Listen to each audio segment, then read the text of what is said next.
Oui, diaspora fongola miso eza rubrique oh Yannick Topika tokitaka partout pona koloba pona kolakisa bandeko o baza kotonga bandeko ya diaspora o bavandisi masolo awa lokola lelo toye toza awa na Piné Corp pa balobi mwana ya poto ya solo mwana ya Suisse ya solo o ya sali maman entreprise vende ana kin bo message toujours komona toza déjà na bozo mona misala awa ana Piné Corp batekaka ba Piné basala nyonso to ba pièce to kolukoza ozo mona entreprise eza déjà ya munene basala ba nettoyage ba mituka to kokota to sola pena ye moko mwana ya Suisse ya solo mwana ya poto ya solo o ya tongia za ko investir na kini awa bi diaspora fongola miso za émission o to kitaka to la sapela bana ya poto o baza ko tonga déjà to tamula to na snatch na cameraman nanga to bomwa ndenge to kosola pena ye moko le boss Piné Corp pa mona ba mituka ya chaîne za ko kota a baza ko sala musa baza ko nettoyer ba kamno surtout merci à tant fumu pe États-Unis ba di vraiment na poto nde o Yannick Topika boka ba o baza toujours ko investir merci à Rifek Kisombe merci à Kwami Chaka pe o atonga mubangi na flat eza déjà na kin awa babi ye moko le boss balobi mwana poto mwana Suisse ya solo Piné Corp po mais ça peut toujours komona monaki na ba émission musumu lelo akosola ana micro ya tindika bozo mona déjà mwana ya poto ya solo le boss Piné Corp bonjour. Bonjour papa. Ah oui do kuto ala musa to bela entreprise za ko vanda boni santé na va to kota masolo. Te pepele santé kitoko pepele ne ozo mona kaka. Bali boso to leka tindika émission Yannick Topika Piné Corp mwana poto ya solo Corp combien de temps na mikili de pour vanda OK na mikili. Ça fait moi 26 ans, 27 ans na vanda mikili. Donc 28 ans à peu près. Mais là on est pour ça que au sala mubangi na entreprise au vendre ça na kini donc zaki musalo na sala ka na Genève. Na sala na Genève 12 ans. Bon siko ndenge na yaka kini ya première fois na yaki ba mikili banini et na uté kini na yaki mikili et puis na uté ki mikili na yaki kini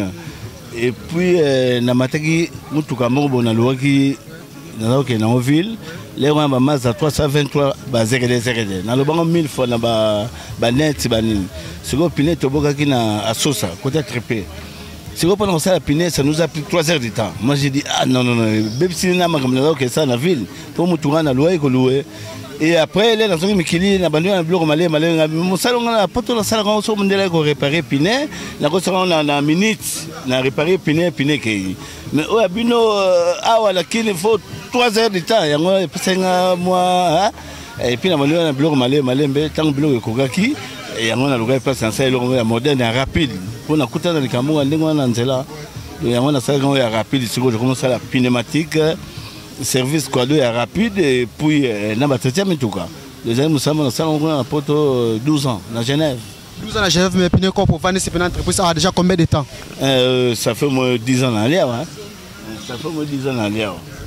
On a déjà beau comprendre que tout ça déjà na tindika. OK, c'est bon vous comprendre que nous pour ça na déjà bossinage ba mona d'être solo na mona poto ya solo Piné Corp babi bo mona par rapport ya vitesse par rapport ya musala par rapport ya évolution vraiment ya solo babi awa ne ma solo babi tout ça na molar et pas mona poto ya solo mona Suisse ya solo Piné Corp oh tout ça toujours ko solane babi ne nettoyage à sec vraiment surtout tout ça sonné par rapport ya évolution ya boulot na yeto zo mona pe ba misala za ko sala manenge na ndenge tout mona pe batu baza déjà awa tout moni papa pa vandi na quoi ce qui déjà a kolinga pe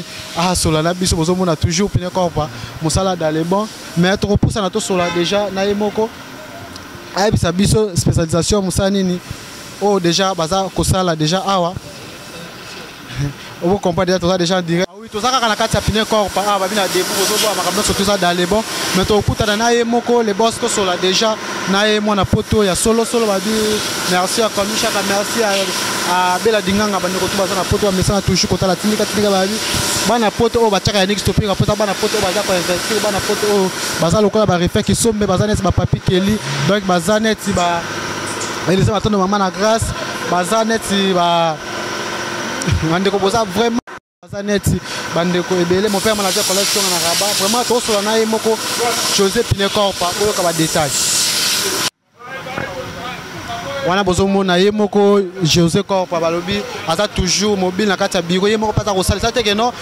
ba boss mingi entreprise ye moko achi bato bazo sala bachi bato bazo sala ya sala raté mais ye moko José Corp mona toujours aza toujours actif na terrain moko azo sala toujours mosala to sola quand même na ye monda mokaka par rapport ya musani azo sala mais balobi Piné José Corp to mona rabana mingi ya poto so ka sala entreprise achi bato baza ko travailler ya sala raté mais ye moko actif na terrain poto sala musala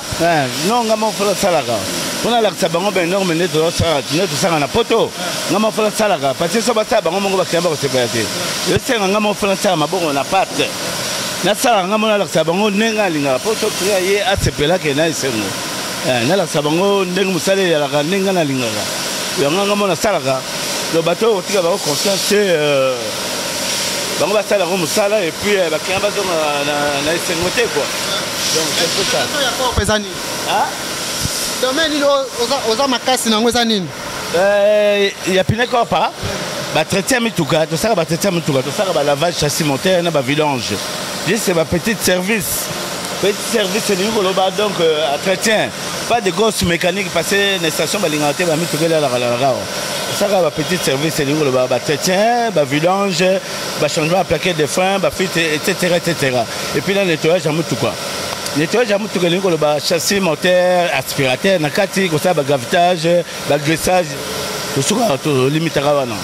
donc à part wana l'autre côté tosala bapine na ndenge ya machine na ndenge ya poto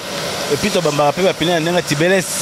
na ndenge ya meshe oyo baza na poto bayebi quoi donc c'est un peu ça donc makambo naloba lobango mille fois bango nango soki opala estopira na tindika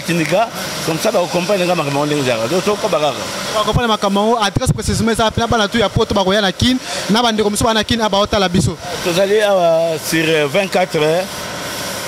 Kasavubu na rompa molar na station Kobil et en fait je suis partenaire à la Kobil na sala na Kobil donc tozali awa sur 24 heures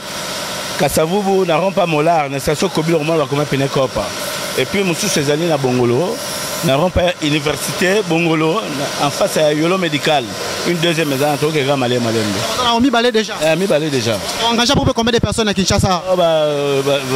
là sur 13 personnes to bundanga na bango hein pas vraiment to bundanga ba massa no te bazala ba mikili bazotala bandeko misusu message ni ko pesa bango enfin na message na ko pesa massa na te mutamtaka poto azana bunna ye nala kena poto pona za mayele ya ba mindele na usala na kin ezaloka modernisation no sap no côté donc ça pesa nango mais les ça pesa les ça pour les kayu au moins na tenir combat aux tenir ya combat cage voilà donc on a betanga moko et puis forme ça l'air nango donc on a la personne et boulot na garé car toute la journée dans six boulot après on t'a mamoya na pourquoi na zo nganda ko passer na zo réfléchir lobi na comme on a so ko sala ma campagne za kidi kidia au fout à mai cher ba courant cher au fout à employé ba taxe c'est belé kidi bon yama to bunara donc ça pour na ma ça ezala ngome ezala tango nango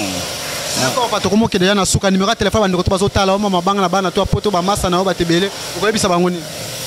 numéro nanga on a ça na kine ali 09 91 70 12 70 09 91 70 12 70 monsieur ezali 081 09 14 331 081 09 14 331 voilà le numéro na sala kaya musala mato bawatalo libanda na pesa mbote mingo bazona na libanda na l'air c'est là de pas l'air tozali oh na moi na journée bonjour na pourquoi bonsoir et puis na pesa mbote na ngana mutima nanga ma chérie bien aimée madame na mikili mako la Suisse na Genève mako go et puis na pesa bana nanga mbote to na bobo to na jardin to na manasé et puis na bakoko nango nyoso ba na mama so ba na Genève balu bambelu ba ibika msana sala na kin ba kin ba mona boulon ndenge le rao ba liboso le pa ni stopper zamba la suka te zamba liboso na sepeli na mona roto na bilili banini ba kamna na tagoka donc nengo leki ozinga na bilili na sepeli ya tro o mela oki ya déjà après comme déjà parler la déjà voilà tokos ni ba isho koko ba le kaka bino to boleka kawa na mutabato OK aba to baleka kawa. Merci beaucoup. Je vais beaucoup les cas, grand-père Bayakawa, frère Patrice,